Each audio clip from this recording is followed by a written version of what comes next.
warahmatullahi wabarakatuh.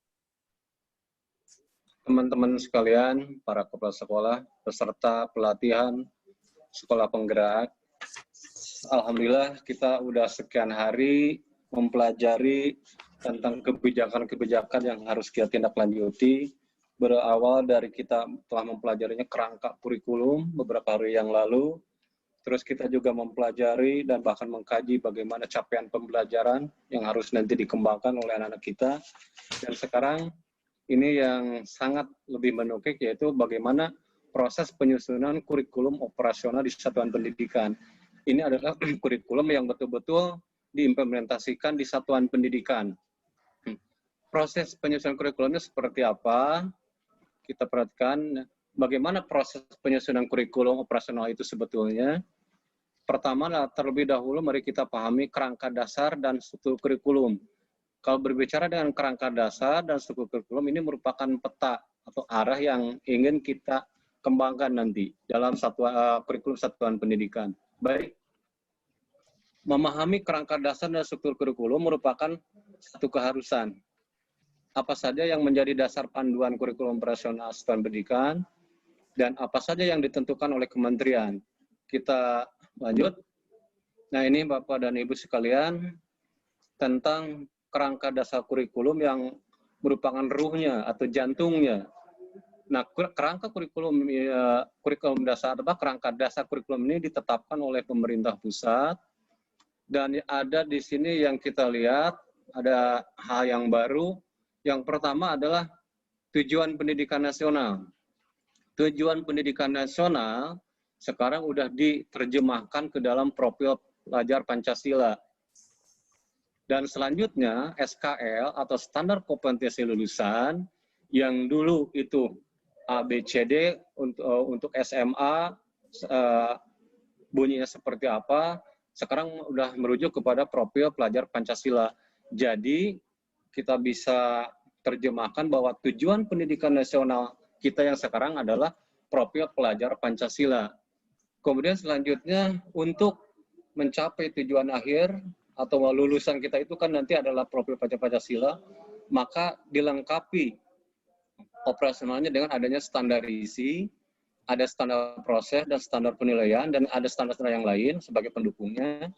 Nah, ke bawahnya ada struktur kurikulum, ini yang sedikit hal-hal yang baru yang sekarang, bahwa kurikulum yang sekarang itu adalah kurikulum yang dihitung dengan jumlah menit yang real, dan sekolah atau satuan pendidikan harus mengalokasikan minimal 30% dari jumlah alokasi waktu untuk kegiatan kurikuler. Kemudian juga ada prinsip pembelajaran dan asesmen yang tidak bisa dipisahkan, prinsip pembelajaran dan asesmen. Nah, yang berwarna hijau ini adalah komponen yang sangat menentukan. Jadi struktur kurikulum, capaian pembelajaran, prinsip pembelajaran dan asesmen, yang tiga ini turunannya. Kemudian ke bawah turunannya itu ada perangkat ajar, bisa berbentuk buku, teks pelajaran dan sebagainya. Nah, berbicara dengan perangkat ajar, setelah informasi yang kita terima ada ini ditentukan atau difasilitasi oleh kementerian. Selanjutnya tujuan pendidikan, kemudian profil Pancasila, standar nasional pendidikan, struktur kurikulum, ini kemudian capaian pembelajaran, ini ditentukan oleh pemerintah pusat. Maka turunan yang kita implementatifkan nanti di sekolah adalah kurikulum operasional. Yang dulu mungkin namanya masih ingat adalah kurikulum tingkat satuan pendidikan atau KTSP, ya kurang lebih lah mirip-mirip seperti itu.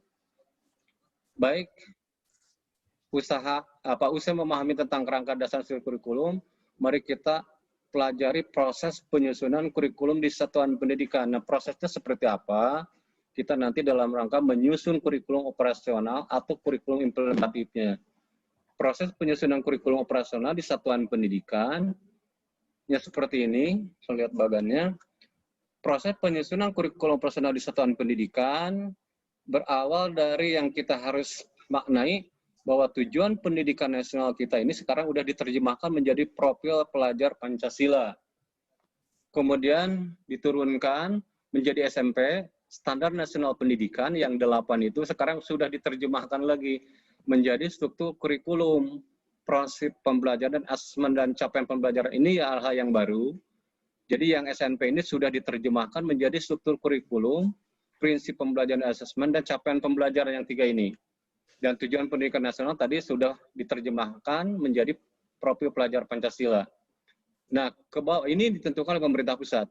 Dan ke bawahnya kita bisa lihat bahwa kurikulum nasional itu harus ditempuh dengan langkah-langkah mengikuti aturan. Pertama adalah menganalisa konteks. Mungkin masih ingat dulu kita melakukan analisa SWOT atau analisa lingkungan sekolah lah. Setelah kita melakukan analisa konteks di awal-awal tahun, maka kita memanfaatkan data informasi hasil analisa konteks itu untuk merumuskan visi misi tujuan sekolah kita.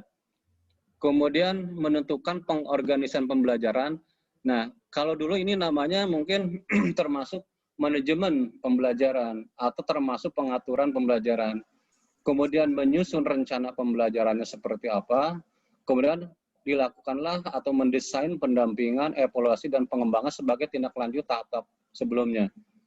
Nah, kalau berbicara dengan targetnya itu ada yang disebut dengan program jangka pendek, itu untuk 1 semester 1 tahun, dan tertuang juga dalam RKJM atau rencana kerja jangka panjang. Baik, untuk selanjutnya, untuk penyusunan dokumennya, alurnya seperti begini, kemudian ada peninjauan dan revisi seperti biasa, dokumen itu, dan selanjutnya, analisis karakteristik satuan pendidikan itu kita wajib dilaksanakan untuk menentukan visi, misi, dan tujuan. Saya menggarisbawahi, yang selama ini berjalan, visi, misi, dan tujuan, kadang-kadang karena kita terbuat agak terburu-buru, tidak mengoptimalkan data hasil analisa karakteristik, gitu, tidak optimal. Tapi mungkin sebagian ada yang mengoptimalkan, kalau di saya khususnya, karena terburu waktu, kadang-kadang analisa karakteristik ini belum dioptimalkan untuk mendesain visi, misi, dan tujuan. Nah, sekarang visi dan misi tujuan ini harus menggambarkan target akhir dari lulusan siswa kita. Target lulusan siswa kita ujung-ujungnya sebetulnya atau goalnya adalah profil pelajar Pancasila. Maka dalam visi, misi, dan tujuan ini harus tergambar secara tersurat dan tersirat. Itu rangkaian dalam rangka penyusunan kurikulum operasional di satuan pendidikan. Nah, bagian ini kita akan menjawab beberapa pertanyaan seperti itu. Bagaimana cara menganalisa karakteristik satuan pendidikan? Ini cukup kita pahami. Tiap-tiap sekolah dengan karakter yang ada, ini biasanya menggunakan format isian atau kuesioner. Terus juga bagaimana proses mendesain visi, misi, dan tujuan. Rekan-rekan sekalian, visi, misi, dan tujuan biasanya disusun secara bersama-sama dalam satu kegiatan rapat atau rapat koordinasi, diketahui oleh warga sekolah, bahwa visi sekolah itu kita harus begini, begini, begini, dan selanjutnya. Nah, kurang lebih seperti itu. Jadi untuk penentuan visi, misi, dan tujuan sekolah, intinya didasarkan dari informasi data hasil analisa konteks sekolah atau analisa SWOT yang kita lakukan. Nah, mungkin untuk gambaran secara alurnya, proses berpikirnya seperti ini. Kita bisa menjawab alur seperti ini untuk mengeceknya. Apakah satuan pendidikan sudah memiliki misi tujuan? Ini untuk kita mereviewnya. Kalau sudah, berlanjut ke sini. Kemudian kalau belum, ada tahapan yang kita harus lakukan. Dan ini saya pribadi mungkin nanti harus melakukan dulu ini untuk pengecekan visi misi itu. Apakah visi misi itu hasil analisa lingkungan atau belum? Nah, ini bagian itu bisa kita nanti dimanfaatkan dalam penyusunan visi misi sekolah kita. Mungkin untuk hal-hal yang lebih mendalam, kita akan berlanjut nanti di sesi yang berikutnya.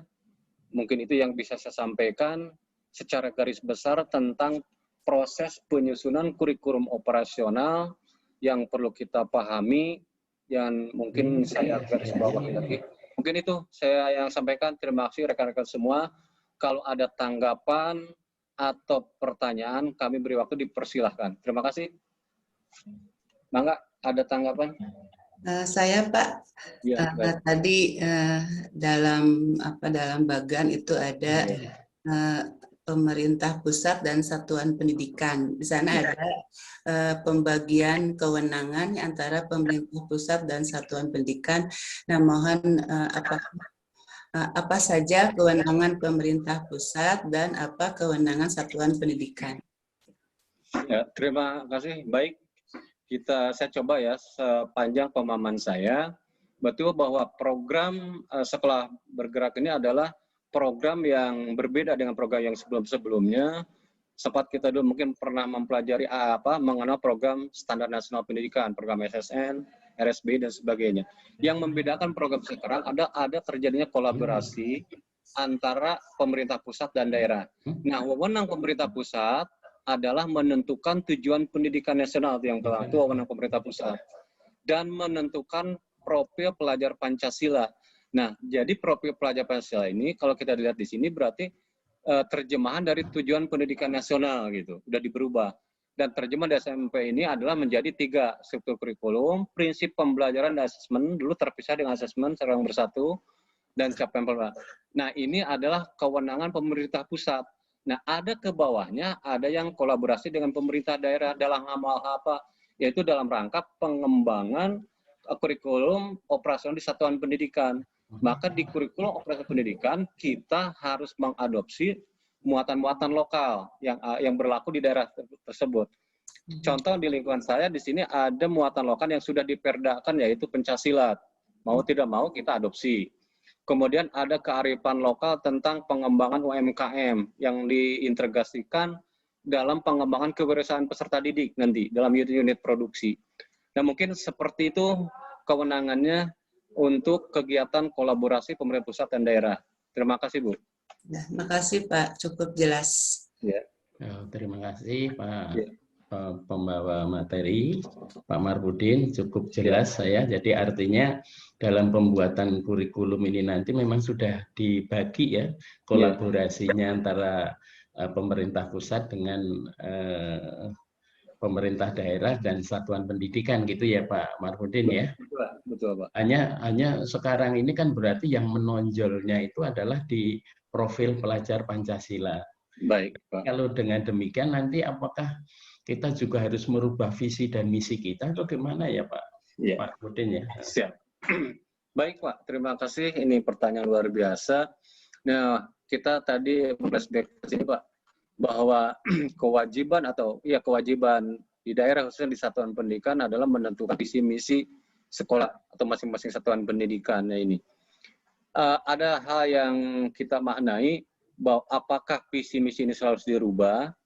Nah, kalau menurut ketentuan bahwa visi misi dan tujuan itu adalah kewenangan sekolah. Dan ada yang mengatakan bahwa visi misi ini bukan barang suci gitu, bisa saja diberubah sesuai dengan trennya, sesuai dengan trendinya. Bukan kitab suci lah ya. Ya betul, sesuai dengan filsafat Ki Hajar Dewantara bahwa anak atau peserta didik itu adalah dalam kondisi zamannya gitu, pembelajaran harus disesuaikan dengan zamannya. Jadi visi misi untuk satuan pendidik relatif kalau menurut saya bisa saja dirubah atau dimodifikasi, yang penting mereferensi ke target akhir yaitu profil pelajar Pancasila. Mungkin itu yang saya selama ini baru dipahami Pak. Terima kasih. Terima kasih. Siap. Cukup saya kira Pak ya. Ya, terima kasih buat Pak Agus dan teman-teman, Bu Siti. Mungkin itu yang bisa sampaikan dan mudah-mudahan apa yang kita pahami ini bermanfaat dan saya cukupkan untuk kegiatan hari ini. Sampai di sini, kita jumpa lagi mudah-mudahan dalam kesehatan kita bersama. Billahi taufiq wal hidayah. Assalamualaikum warahmatullahi wabarakatuh. Waalaikumsalam warahmatullahi wabarakatuh.